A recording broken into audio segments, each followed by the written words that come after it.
नमस्ते दोस्तों, मैं हूँ आपकी दोस्त आवाज़। उम्मीद करती हूँ आप सब खैरियत से होंगे। चलिए कहानी सुनते हैं। आज की कहानी का टाइटल है माँ का सोना मोना बेटा। रिद्धि एक भाई और एक बहन थे। रिद्धि के भाई का नाम आनंद था, जो कि रिद्धि से छोटा था। रिद्धि मिडिल क्लास फैमिली को बिलोंग करती थी।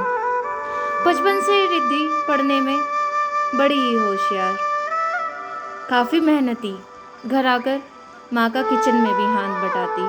वहीं आनंद हर हमेशा पढ़ाई में फेल होते रहता, बिलो एवरेज स्टूडेंट। लेकिन जब बात कुछ सामान खरीदने का होता तो माँ आनंद को पहले दिलाती। जब रिद्धि को किसी सामान की ज़रूरत रहती तो माँ कहती, बेटा अभी महीने का लास्ट चल रहा है, पापा की सैलरी आने दो, मैं तुम्हें दिला दूंगी। हाँ, माँ सामान ज़रूर दिला देती थी रिद्धि को।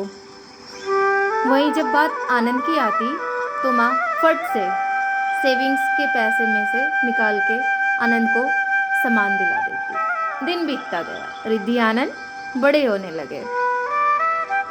बड़े होकर रिद्धि, चूँकि पढ़ाई में काफ़ी अव्वल थी, अपना ग्रेजुएशन कंप्लीट करते ही एक एमएनसी में जॉब करने लगती है। काफ़ी अच्छी पैकेज मिल रहा था। वहीं आनंद कॉम्पिटिटिव एग्ज़ाम्स की तैयारी करने लगता है। एक दिन की बात है, देर रात हो रही थी, लेकिन रिद्धि ऑफिस में काम कर रही थी।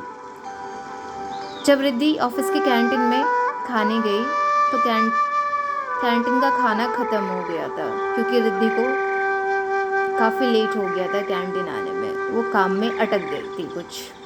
जब वापस से रिद्धि ऑफिस में काम करने आती है तो कुछ रिद्धि से थोड़ी गलती हो गई थी काम में, जिसके वजह से बॉस उसे बहुत फटकारने लगता है। फिर जैसे तैसे रिद्धि काम ख़त्म करने में लग जाती। वहीं घर पे रिद्धि के गांव से कुछ लोग आए रहते हैं, जिसको माँ रिद्धि के हिस्से की खाना खिला देती है। जब देर रात रिद्धि घर आती है तो रिद्धि दरवाज़ा नॉक करते ही माँ से पूछती है, माँ आज खाने में क्या बनाया है, मुझे बहुत भूख लगी है। तो माँ बोलती है, बेटा वो गांव से कुछ लोग आए थे ना, उसको मैंने तुम्हारे हिस्से का खाना खिला दिया। तुम ऐसा करो, फ्रिज में दूध पड़े हैं और फ्रूट्स पड़े हैं, वो खा के सो जाओ, मैं सुबह कुछ अच्छा सा हैवी ब्रेकफास्ट बना दूंगी। रिद्धि कहती है, ठीक है माँ। रिद्धि दूध पी के फ्रूट्स खाकर सोने चली जाती है। अभी नींद नहीं आई थी रिद्धि को, तभी दरवाज़ा फिर से नॉक होता है।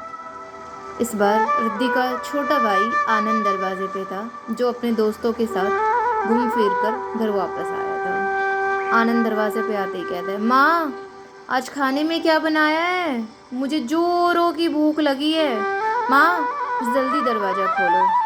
आनंद तब आनंद की माँ पूछती है, बेटा खाना तो ख़त्म हो गया है, ये बताओ तुम क्या खाओगे, मैं तुरंत तुम्हारे लिए बना देती हूँ। तो आनंद कहता है, माँ रोटी भुजिया ही बना दो। तो आनंद की माँ कहती है, ठीक है बेटा। लेटे लेटे रिद्धि सब कुछ सुन रही थी। रिद्धि, जो ऑफिस की बातों से भी काफ़ी उदास थी, वो आज सोच ही लेती है, अपने मन में तय कर लेती है, आज माँ से पूछ ही आती हूँ आखिर बात क्या है। बच्चे तो हम दोनों ही हैं माँ के, लेकिन ऐसा क्यों। उठते ही जाकर माँ से किचन में रिद्धि सीधा पूछती है, माँ भूख तो मुझे भी लगी थी, लेकिन आप मेरे लिए क्यों नहीं बनाने आए किचन में। माँ आखिर ऐसा भेदभाव क्यों। मुझे ही सब्र का पाठ और कॉम्प्रोमाइज़ का लेसन क्यों पढ़ाया माँ? थोड़ी शिक्षा तो आपको ये चीज़ आनंद को भी देनी थी। आखिर माँ ऐसा भेदभाव क्यों? दोस्तों, मैं आपसे भी पूछना चाहती हूँ, आखिर हमारे समाज में ऐसा क्यों? Please do comment and share. Thank you.